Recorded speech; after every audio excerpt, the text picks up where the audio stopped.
ire wọlé dé. Púpọ̀ ọ̀nà tí ó sì yẹn máa ní wọ́n tún ṣe. Ogun ajínigbé yẹn máa ti di ìtàn a ò ní gbọ́ mọ́. Ta lẹni tí mo mi sọ jàre Aṣíwájú. Aláàánú tọ́lọ́run ràn yẹn nìyẹn ẹgbẹ́ àgbà fún. Kò sí nínú nẹjà nìkan ṣe ti gbọ́. Àdúrà ló ń gba agbára kọ ọ̀rẹ́ ẹgbẹ́ àgbà fún. Ẹ ṣàtúnmọ̀ pé Yorùbá ló kàn ẹgbẹ́ kìíní wá. Jàgàbá ń táwọn wí yẹn mọ̀ ní ẹ jẹ́ ká gbé fún. President Buhari Muhammadu Buhari wọ́n ní ká gbé fún. Senator Abdullahi Adam National Party Chairman wọ́n ní ká gbé fún. Ìyálọ́jà General Chief Fọláṣadé Òjó Tinubu wọ́n ní ká gbé fún. Governor Babájídé Sanwó-Olú wọ́n ní ká gbé fún.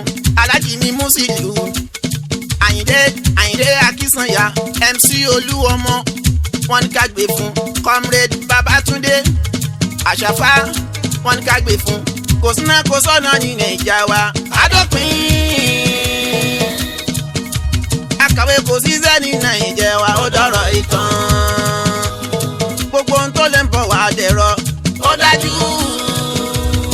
Ẹ dìbò fún Bọ́lá Mẹ́jìlá rẹ̀ táyé ń fẹ́. Ọmọ Yorùbá ẹ máa wulẹ̀ sójó ìrètí dé. Aṣíwájú Bọ́lá Mẹ́jìlá rẹ̀ rè tó wọlé. Security lọ́tún máa ní àṣeṣe.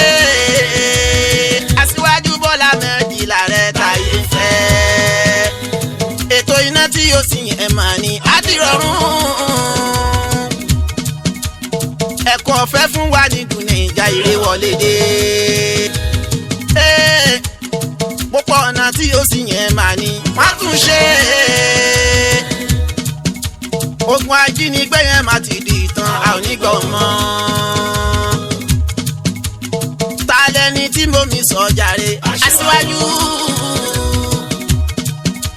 Aláàánú tọ́lọ́run ràn yẹn nìyẹn ẹgbẹ́ àgbà fún.